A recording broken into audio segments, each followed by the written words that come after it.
नमस्कार दोस्तों। अब यहाँ पर बात हो रही है कि किस तरीके से भारत से अगर किसी कंट्री की बात होती है, मान लीजिए अमेरिका की बात होती है, तो अमेरिका एक एक रिस्पेक्ट वाले टोन से इंडिया से बात करते हैं, जबकि अगर पाकिस्तान की बात करें तो सीधा उनको मतलब लात घूंसों वाली बात हो जाती है या फिर हड़का दिया जाता है।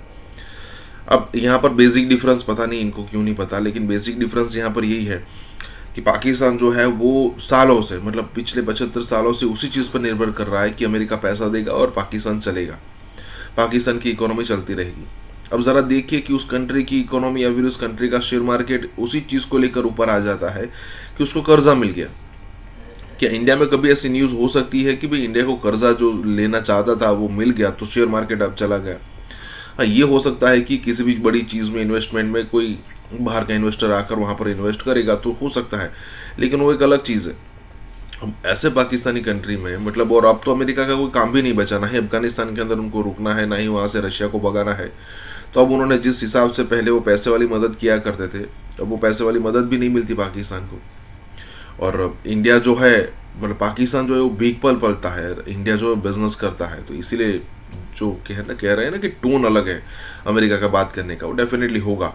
इसी के साथ ही वीडियो शुरू करते हैं। जब कभी भी हिंदुस्तान के साथ अमेरिका की बातचीत होती है तो लहजा लहजा मुख्तलिफ होता है, जब पाकिस्तान के साथ बातचीत होती है तो लहजा लहजा मुख्तलिफ होता है। भारत जो है वो बहुत आगे जा चुका है। True. देखिए, क्वाड जैसे क्वाड्रिलेटरल सिक्योरिटी डायलॉग जैसे प्लेटफॉर्म आ चुके हैं। इंडिया के अपने बायलैटरल ताल्लुकात बहुत ज्यादा मुमालिक के साथ बड़े पैमाने पर वो स्टैब्लिश कर चुके हैं। और पाकिस्तान इस सारे प्रोसेस में कंप्लेंट्स करता रहा, आपस में लड़ता झगड़ता रहा। फिर हमारे इकोनॉमिक चैलेंजेस हैं, फिर हमने 15 साल ये दहशतगर्दी की जंग में जो हम मसरूफ रहे हैं। इंडिया उस वक्त ग्रो कर रहा था। सो मामलात हमारे और उनके बड़े डिफरेंट हो गए। और अबव ऑल इंडिया ने ये एक चीज कर ली है कि उन्होंने थर्ड पार्टी जो इन्वॉल्वमेंट थी हमारे साउथ एशिया में, उसको उन्होंने ऑलमोस्ट जो है वो बैन हो गए हैं। कोई मुल्क जो है वो पाकिस्तान की बात सुनने को तैयार नहीं है। जी, बल्कि इस वक्त आप रिसेंटली जितने भी मुलाकातें इंडिया के अंदर हुई हैं, या India America, India England, India Japan, और अभी इधर जो बाकी वो करके आए हैं, वो पाकिस्तान का जिक्र बड़े कोई अच्छे अल्फाज से नहीं कर रहे। और ठंडे दिल से हमें सोचना है। देखिए, मैं आपको बताऊं, इस वक्त फौरी जो मसला है पाकिस्तान का, ये कोई हल नहीं है कि कभी हम सऊदी अरेबिया के पास जाके हाथ फैलाएं, कभी चाइना के पास जाएं, कभी IMF के पास जाएं। इस वक्त आज की फिगर है कि 38 अरब डॉलर इंपोर्ट और एक्सपोर्ट का खसारा हो चुका है 10 महीने में। और आपके पास जो टोटल रिमिटेंस है आपकी बाहर की, वो 25 अरब डॉलर, 13 अरब डॉलर का तो खसारा है करंट अकाउंट में इन 10 महीने में। अब आप बताइए, टोटल 10 अरब डॉलर आपके पास रिजर्व हैं। जो इमीडिएट बात है, ये कह रहे हैं ना कि कोई एजेंडा हो, कोई बात हो, मैं इनसे कह रहा हूं कि इसी पे बैठ जाए कि हमारा मुल्क दिवालिया होने वाला है। तो इस मरतबा जो मुलाकात होने जा रही है, यकीनी तौर पे ग्लोबल फूड सिक्योरिटी समिट में शिरकत भी करेंगे पाकिस्तानी वज़ीर ख़ारजा। आप क्या समझते हैं, इतनी सारी पीछे तलखियाँ हैं, सर्दमैरियाँ हैं, क्या तवक्को करते हैं, कैसी बातचीत होगी? देखिए, मैं समझता हूँ कि पाकिस्तान अमेरिका ताल्लुकात में इतनी अर्जेंसी है और इतनी ज़रूरी है बात करने की कि फॉरेन मिनिस्टर जो है वो इस कॉन्फ्रेंस पे जो है वो food security, conflict and foods, हाँ। तो अब आप इमेजिन कर लें अर्जेंसी को, और जो गैप है, बैकलॉग है, बहुत कुछ डिस्कस करना है। पाकिस्तान का बड़ा सारा व्यू उन्होंने लेना है, जो वो समझते हैं कि वो लेना चाह रहे हैं, और वो समझना चाह रहे हैं कि पिछले ये 3-4 साल में क्या हुआ। और जब से बाइडेन एडमिनिस्ट्रेशन आई है तो बिल्कुल ही ताल्लुकात जो थे वो डाउनग्रेड हो चुके थे। अमेरिका ने ये तो पहले ही फैसला कर लिया हुआ था।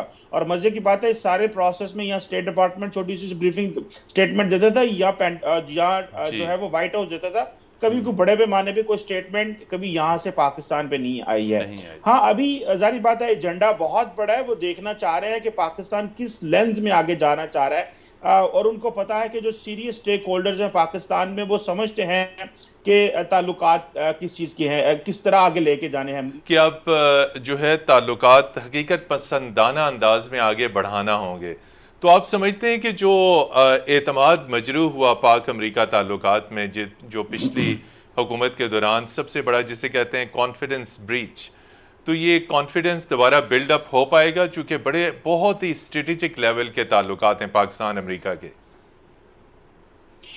जी मतीन साहब, बहुत शुक्रिया। मैं समझता हूँ जो आपने बात की है इसमें बड़ा इस तरह का वजन है कि अमेरिका के अंदर एक गुस्सा भी था, लेकिन वो एक साइलेंट किस्म की जो है वो था। उसमें यह था कि अमेरिकन ये समझते थे कि जिस तरह साबिक वज़ीर-ए-आज़म इमरान खान अमेरिका पे इल्जाम लगा रहे थे रजीम चेंज का, जी और अभी भी एक पब्लिक डिस्कोर्स बिल्ड कर रहे हैं, तो उसमें नई गवर्नमेंट और एस्टैब्लिशमेंट का व्यू पॉइंट क्या आता है। और खास तौर पे जो आपको पता है कि अमेरिका के अंदर और इंग्लैंड के अंदर, आपको पता होगा फॉर्मर नेशनल सिक्योरिटी एडवाइजर जो थे मोहित यूसुफ साहब का इंग्लैंड का दौरा ना हो सका क्योंकि ये रशिया चले गए थे, और इस वक्त एक लंदन अमेरिका में और पूरे वेस्ट में गुस्सा था कि ये पाकिस्तान कर क्या रहा है। तो वो जो जनरल बाजवा ने इस्लामाबाद सिक्योरिटी डायलॉग में एक स्पीच दी थी, वहां से मामलात थोड़े बेहतर हुए थे, जिससे एक बड़ी पॉजिटिव वाइब्स गई कि बेसिकली, और पॉजिटिव वाइब्स आई कि पाकिस्तान में जो इंपॉर्टेंट हल्के हैं वो क्या सोच रहे हैं। और साथ में अगर मैं ये भी कहूं कि पाकिस्तान के डेमोक्रेटिकली इलेक्टेड गवर्नमेंट की जो पॉपुलिस्ट नैरेटिव था उसको भी रिजेक्ट किया गया कि ये इस वक्त अपनी पार्टी के हक में तो सोच रहे हैं, मुल्क के हक में नहीं सोच रहे। अभी की जो डेवलपमेंट है वो ये है कि मैं समझता हूं कि अमेरिका में जो पाकिस्तान के सफीर हैं मसूद खान साहब, उनके लिए यहाँ पे काम करना इंतहाई मुश्किल वक्त चीजें हो चुकी थी, क्योंकि अमेरिकन अपरेटस जो था, इंस्टीट्यूशन जो थे, वो उस तरह ओपन अप नहीं हो रहे थे कि एक तरफ आपका वजीर आजम या साबिक वजीर आजम आप अमेरिका पे इल्जाम लगा रहे, और अमेरिका के अंदर मैं मतीन साहब बताऊं, यहां पे बहुत सारे लोग गुस्सा कर रहे थे कि अमेरिकन गवर्नमेंट पाकिस्तान को रिस्पॉन्ड क्यों नहीं कर रही, और ये बड़े हल्के पैमाने पर सिर्फ जी, और इन्होंने कहा कि ये रिस्पॉन्ड क्यों नहीं कर रहे। क्या ये डिक्लाइन ऑफ अमेरिकन पावर है कि इस्लामाबाद में पाकिस्तान जो कि अमेरिकन एड के ऊपर बड़ा तेर गुजारा करता रहा, या बायलैटरल ताल्लुकात इस तरह की रही, तो उन्होंने टफ लाइन क्यों नहीं दी। अमेरिका के अंदर ये एक इंतजार था कि देखें एस्टैब्लिशमेंट और ये दो सियासी जमातें क्या करेंगी। तो मेरा ख्याल है जो एस्टैब्लिशमेंट ने सोचा था कि इमरान खान तो उस तरह डिलीवर नहीं कर सके, तो अभी शहबाज शरीफ साहब को तो भेजो मिडिल ईस्ट और चाइना, और बिलावल को भेजो अमेरिका, तो वो जो डैमेज जो इमरान खान ने किया था वो ये दोनों कर सकते हैं। सो मेरा ख्याल है इस ट्रिप की वजह से अमेरिका के अंदर माहौल बेहतर होगा, अदारों में थोड़ी बर्फ पिघलेगी, मसूद खान साहब के लिए काम करना आसान होगा पहले, वरना उनके लिए माहौल बहुत ज्यादा यहाँ पे मुश्किल था। वो किससे राब्ता करते, पाकिस्तान में तो इल्जाम लग रहे थे, और अमेरिका ने बड़ा पेशेंस शो किया जी, क्योंकि अगर आप अमेरिकन से मिले तो वो कह रहे हैं कि पेशेंस शो किया है, उन्होंने वेट किया है कि पाकिस्तान की बाकी हुकूमत, बाकी जो आने वाली गवर्नमेंट है और एस्टैब्लिशमेंट इस सारे क्राइसिस को कैसे रिस्पॉन्ड कर रही है। जो पॉजिटिव रिस्पॉन्स करने की बेस पे उन्होंने कोई टफ लाइन नहीं ली, और मैं समझता हूं कि ये जो इस्लामाबाद में जो अमेरिकन डिप्लोमेट बैठे हैं, ये मेरी पर्सनल असेसमेंट है कि ये उनके पुश करने पे ये कॉल हुई है, क्योंकि उनको पता था कि चीजें बेहतर हैं, और इमरान खान साहब का वो जो बैड पैच था जिसमें वो